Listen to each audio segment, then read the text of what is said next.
Welcome friends. ரெஹடி கேசி serial இன்னைக்கு எபிசோடில் வரக்கூடிய செம்ம இன்ட்ரெஸ்டிங்கான வீடியோ தான் பார்க்க போகிறோம். முத்துவோட வீட்டுக்கு பாட்டி வராங்க. பாட்டி இன்னைக்கு என்ன நாள் தெரியுமா, நல்ல நாள் அது மாதிரி தான் வந்திருக்கிறீங்க அப்படின்னு சொல்கிறாரு முத்து. எல்லாம் தெரிஞ்சுதாண்டா நான் வந்திருக்கிறேன் அப்படின்னு பாட்டி சொல்கிறாங்க.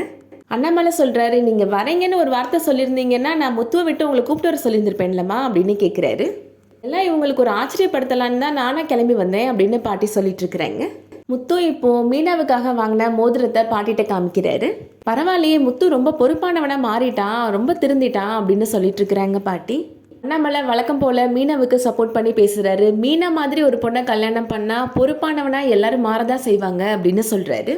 பொண்டாட்டி பேச்சை கேட்டு ரொம்ப நல்லபடியாக அவன் மாறிட்டே வரான் அப்படின்னு பாட்டி சொல்றாங்க. மோதிரத்தை மீனா விரல்ல போட்டு விட சொல்றாங்க பாட்டி. முத்துவுமே மீனா விரல்ல அந்த மோதிரத்தை போட்டு விடுறாரு. முத்துவும் மீனாவும் அண்ணாமலை விஜயா காலில் விழுந்து ஆசீர்வாதம் வாங்கிக்கிறாங்க. மருமகளை கட்டி பிடிச்சி முத்தம் கொடுத்து ஆசீர்வாதம் பண்ணு விஜயா அப்படின்னு பாட்டி சொல்கிறாங்க. விஜயா வேண்டா வெறுப்பா மீனாவை கட்டி பிடிச்சி முத்தம் கொடுக்குறாங்க. அண்ணாமலை சொல்கிறாரு, நீங்கள் 2 பேரும் இப்போ மீனாவோட வீட்டுக்கு கிளம்பி போயிட்டு வாங்க அப்படின்னு சொல்கிறாரு. நான் இதுக்குப்பா அங்கெல்லாம் போயிட்டு பாட்டி வந்திருக்கிறாங்களே, நான் பாட்டி கூடவே இருந்துடுறேன் அப்படின்னு சொல்லி அதை சமாளிக்க பார்க்குறாரு முத்து. முத்துவுக்கு வழக்கம் போல் அண்ணாமலை அட்வைஸ் பண்ணுறாரு. உன்னோட அம்மா அப்பாவுக்கு நீ எவ்வளோ முக்கியத்துவம் கொடுக்குறியோ அதே மாதிரி தான் அவங்க வீட்டு ஆளுகளுக்கும் நீ முக்கியத்துவம் கொடுக்கணும் அப்படின்னு சொல்கிறாரு. மீனாவும் முத்துவும் கிளம்பி இப்போது மீனாவோட வீட்டுக்கு வராங்க. இப்போது மீனா வீட்டுக்குள்ளே போகிறதுக்கு முன்னாடியே அக்கம் பக்கத்தில் இருக்கிறவங்களாம் வந்து வாழ்த்து சொல்கிறாங்க மீனாவுக்கும் முத்துவுக்கும். ஹவுஸ் ஓனர் சொல்கிறாரு, இடையில ஏதோ வீடியோலாம் வந்து பிரச்சனை ஆயிடுச்சுல்லப்பா, இப்போல்லாம் சரியாயிடுச்சுல்ல அப்படின்னு கேட்குறாரு. அதான் மீனா எல்லாமே சரி பண்ணிட்டாலே அப்படின்னு ரொம்ப பெருமையாக பேசுகிறாரு முத்து. மீனாவோட அம்மா இப்போ முத்துவையும் மீனாவையும் மீனாவோட வீட்டுக்குள்ளே கூட்டிகிட்டு போகிறாங்க. உங்கள் 2 பேருக்கும் சுற்றி போடணும், பார்த்த எல்லாருமே கண்ணு வச்சுட்டாங்க அப்படின்னு சொல்லிட்டு இருக்கிறாங்க. எல்லாம் நல்ல விதமாக தானே பேசினாங்க அப்படின்னு சொல்கிறாரு முத்து. என்னதான் இருந்தாலும் அவங்களோட கண்ணு பட்டிருக்கும், ஏற்கனவே இப்போ தான் பிரச்சனையாகி அது சரியாச்சு அப்படின்னு சொல்கிறாங்க மீனாவோட அம்மா. அந்த வீடியோவை பார்த்து கூட நாங்கள் கூட உங்களை தப்பாக தான் நினச்சிட்டோம் மாப்பிள்ள அப்படின்னு வருத்தப்பட்டு பேசுகிறாங்க. அதான் உங்கள் பொண்ணு என் பக்கம் நின்று எல்லா பிரச்சனையும் தீர்த்து வச்சுட்டாலே, இந்த சத்யவான் சாவித்திரின்னு கேள்விப்பட்டிருக்கிறீங்களா, அது இதுதான் அப்படின்னு சொல்கிறாரு. இந்த வீடியோவுக்கும் சத்யாவுக்கும் எந்த சம்மந்தமும் இல்லை, நீங்கள் அதை பற்றி தப்பாக எடுத்துக்காதீங்க அப்படின்னு சொல்கிறாங்க மீனாவோட அம்மா. கேஷுவலாக இப்போது சீதா உங்களோட சட்டை ரொம்ப நல்லா இருக்கு மாமா அப்படின்னு சொல்கிறாங்க. முத்து யதார்த்தமாக இந்த சட்டை நல்லா இருக்குன்னு பாட்டி கூட சொன்னாங்கத்த, நீங்கள் எங்கே வாங்கினீங்க அப்படின்னு கேட்குறாரு. தெரியல மாப்பிள்ள, இது சத்யா தான் உங்களுக்காக தேடி கண்டுபிடிச்சி வாங்கிட்டு வந்தான் அப்படின்னு சொல்லிடுறாங்க மீனாவோட அம்மா. கேட்ட உடனே இப்போ முத்துவுக்கு கோபம் தலைக்கு மேலே ஏறிடுது. என்ன வாங்கி கொடுத்தான்னு எனக்கு சொல்ல மாட்டேயா மீனா அப்படின்னு கோபப்படுறாரு. சத்யாமே இப்போ அவங்க வந்துடுறாரு. நான் வாங்கி கொடுத்த சட்டையை இவர் போட்டால் இவர் கௌரவம் குறைஞ்சிருமோ அப்படின்னு நக்கலாக கேட்குறாரு. இவன் வாங்கி கொடுத்த சட்டையை நான் போடுறது ஒன்று தான், என்ன நான் செருப்பால் அடிச்சுக்கிறது ஒன்று தான் அப்படின்னு முத்து கோபமாக சொல்கிறாரு. இப்போ அந்த சட்டையை கழட்டி போட்டு அங்கேருந்து கிளம்பி போயிடுறாரு. மீனா வீட்டு பக்கத்தில் இருக்கிறவங்க எல்லாருமே இப்போ வந்துடுறாங்க. என்னப்பா முத்து சட்டை இல்லாமல் போயிட்டுருக்குற அப்படின்னு கேட்டுட்ருக்குறாங்க. நீ கிளம்பிய கூட வரப்போறியா இல்லையா அப்படின்னு மீனாட்டையுமே பிடிச்சி கத்திட்டுருக்கிறாரு முத்து. நீயும் கிளம்புறியா மீனா அப்படின்னு ரொம்ப பாவம் போல் கேட்டுட்ருக்குறாங்க மீனாவோட அம்மா. இப்போ நான் போகலன்னா அவர் என்ன பிரச்சனை பண்ணுவார்னே தெரியாதுமா அப்படின்னு மீனாவுமே சொல்கிறாங்க.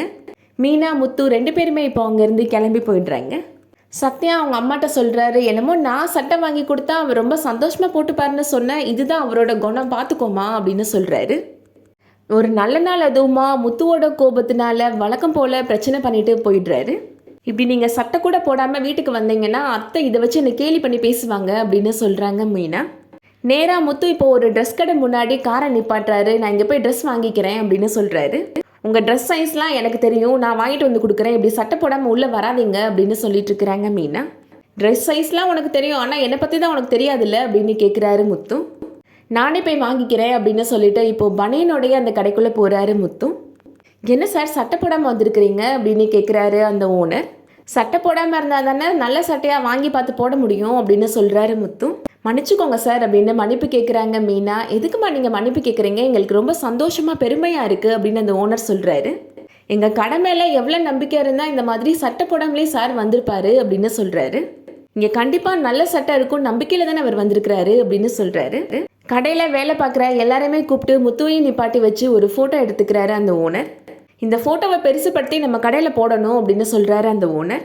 சோஷியல் மீடியா எல்லாத்துலேயும் இந்த ஃபோட்டோவை போட்டு விட்டுறணும் அப்படின்னு சொல்கிறாரு. இதுதான் பெருசாக வைரல் ஆக போகுது அப்படின்னு சொல்லிட்டு இருக்கிறாரு அந்த ஓனர். முத்து உடனே இப்போ தான் சார் ஒரு வைரல் வீடியோலேருந்து வெளியில் வந்திருக்கிறேன், அதெல்லாம் வேணாம் சார் அப்படின்னு சொல்லிட்டுறாரு. இங்கே நடக்கிறதெல்லாம் பார்த்து மீனா சிரிச்சுட்டே நின்றுட்டுருக்குறாங்க. முத்து இப்போ அவருக்கு பிடிச்ச ஒரு ஷர்ட்டை வாங்கி அங்கேருந்து போட்டு கிளம்பிடுறாரு. முத்துவும் மீனாவும் இப்போ அவங்களோட வீட்டுக்கு போகிறாங்க. என்ன இவன் போகிறப்ப ஒரு ஷர்ட் போட்டிருந்தான், வரப்போ இன்னொரு ஷர்ட் போட்டிருக்கிறான் அப்படின்னு விஜயா நோட் பண்ணிடுறாங்க. ஒருவேளை மீனா வீட்டில் வேறு ஏதாவது புதுசாக வாங்கி கொடுத்துருப்பாங்களோ அப்படின்னு ரோகிணி கேட்டுட்ருக்குறாங்க. அப்படிலாம் இருக்காது, இவன் கண்டிப்பாக ஏதாவது பிரச்சனை பண்ணியிருப்பான்னு எனக்கு தோணுது அப்படின்னு விஜயா கெஸ் பண்ணிடுறாங்க. பாட்டியுமே இப்போ அவங்க வந்துடுறாங்க. என்ன முத்து போயிட்டு உடனே திரும்பி வந்துட்டீங்க அப்படின்னு கேட்குறாங்க. போகிறப்ப நீ வேறு சட்டையில் போட்டிருந்த அப்படின்னு கேட்குறாங்க பாட்டி. முத்து நடந்ததை சொல்லக்கூடாது அப்படின்றதுக்காக பொய் சொல்லி சமாளிக்க பார்க்குறாரு. ஆணியில் பட்டு சட்டை கிழிஞ்சிருச்சு அப்படின்னு முத்து அவரோட பங்குக்கு போய் சொல்கிறாரு. மீனா சட்டையில் டீ கொட்டிடுச்சு அப்படின்னு அவங்க பங்குக்கு அவங்க போய் சொல்கிறாங்க. ஏதோ தப்பாக இருக்குதே அப்படின்னு விஜயா பார்த்துட்ருக்குறாங்க. அதோட இன்னைக்கான எபிசோட் முடியுது. அடுத்ததான் என்ன நடக்க போகுதுன்றதை வெயிட் பண்ணி பார்க்கலாம். இந்த வீடியோ பிடிச்சிருந்துச்சுன்னா லைக் பண்ணிக்கோங்க. சீரியல் அப்டேட்ஸ்க்கு நம்ம சேனலை சப்ஸ்கிரைப் பண்ணிக்கோங்க. தேங்க்ஸ் ஃபார் வாட்சிங்.